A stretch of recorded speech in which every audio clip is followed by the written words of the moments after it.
안녕하세요. 세상을 이롭게 하는 일에 관심 많은 승무원쌤 김영숙입니다.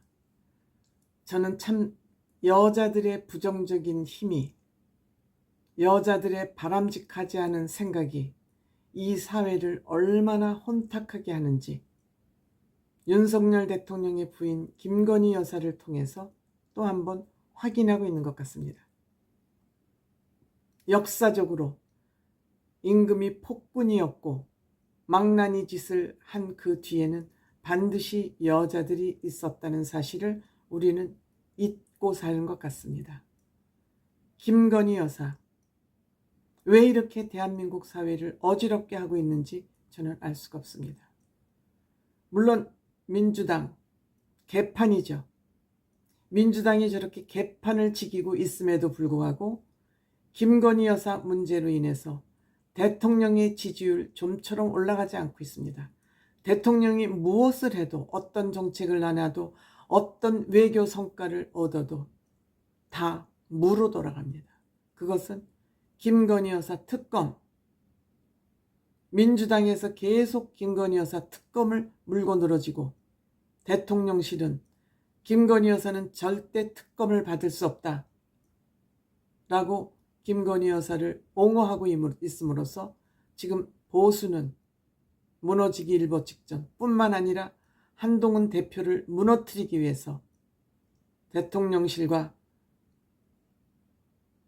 윤 대통령 주변 사람들은 한동훈 대표를 계속 흔들고 있습니다. 이 한동훈 대표를 흔드는 중심에 김건희 여사가 있다고 저는 생각됩니다.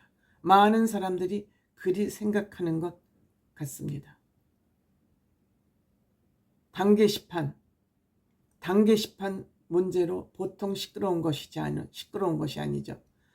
외부에 있는 장해찬, 국민의힘 당원도 아닌 장해찬이를 비롯해서 그들이 밖에서 스크럼을 짜고 유튜버들이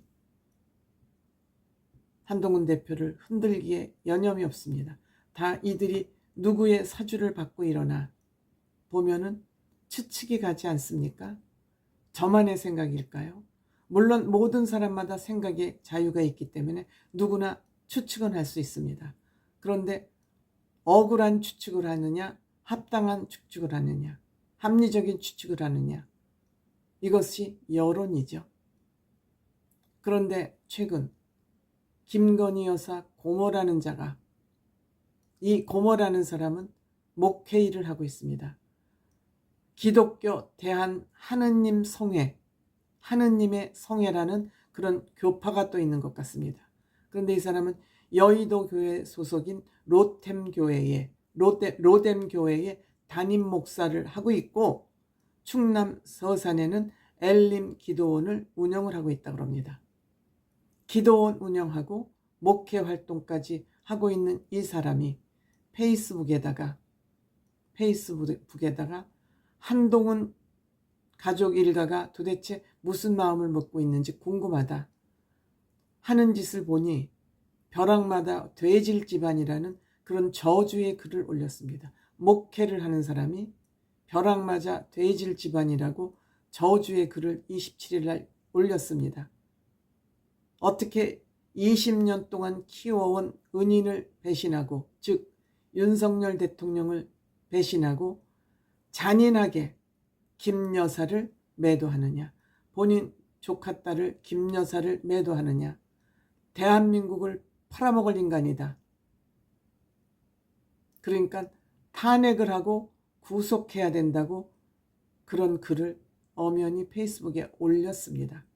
이 사실을 신지호 씨가 채널A 정치 시그널에 나와서 당 게시판을 비난하고 있는데, 한동훈 대표가 쓰지도 않은 당 게시판을 가지고 문제를 삼고 한동훈 대표를 끌어내리려고 하는데, 페이스북에 보면 고모로 추정되는 사람이 한동훈의 비난의 글을 더 많이 쓰고 있다, 더 악한 글을 쓰고 있다, 이렇게 얘기를 하니까 그 다음날 28일날 또 페이스북에 글을 엄청 길게 올렸습니다. 말도 못하게 길게 장문의 글을 올렸습니다. 저는 이 글을 제가 읽으면서 느낀 것은, 목사님이지만 맞춤법도 제대로 모른다. 문장력도 엉망이다. 한글을 간신히 배워가지고 글을 쓰는 그런 정도의 실력을 가진 사람이 목회 활동을 하고 있다.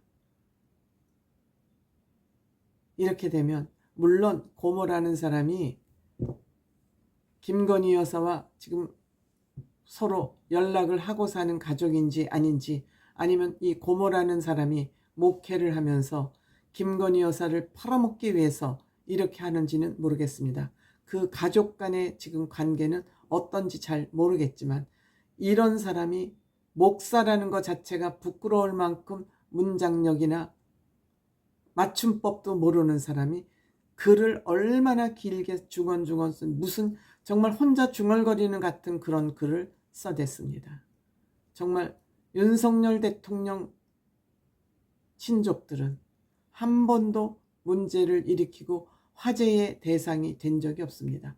윤석열 대통령의 비리도 한 건도 드러난 적이 없습니다.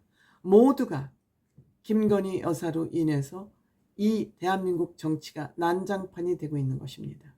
그리고 아무리 좋은 일을 해도, 의미 있는 일을 해도, 좋은 정책을 펴도 윤석열 대통령의 지지율은 곤두박질만 치고 있습니다.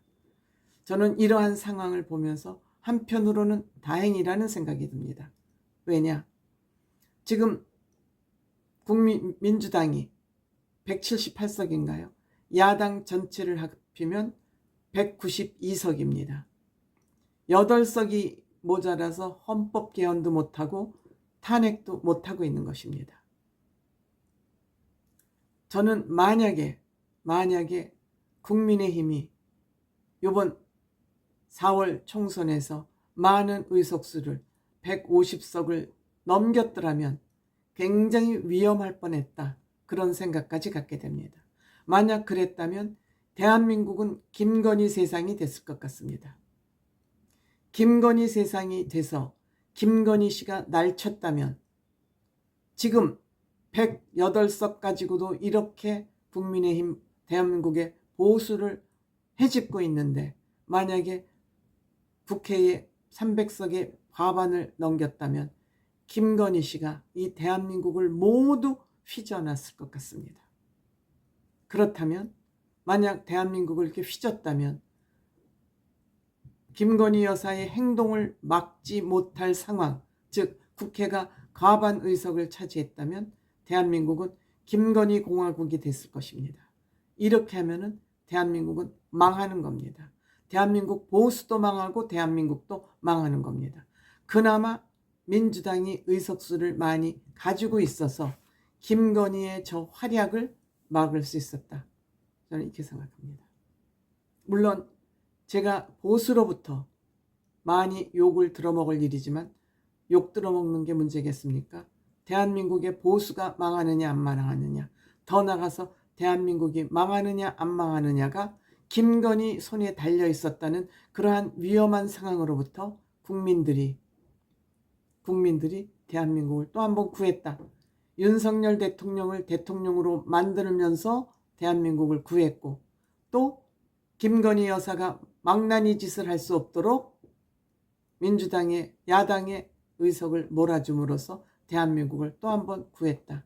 역시 대한민국 국민은 현명하다. 이런 생각까지 하게 됩니다.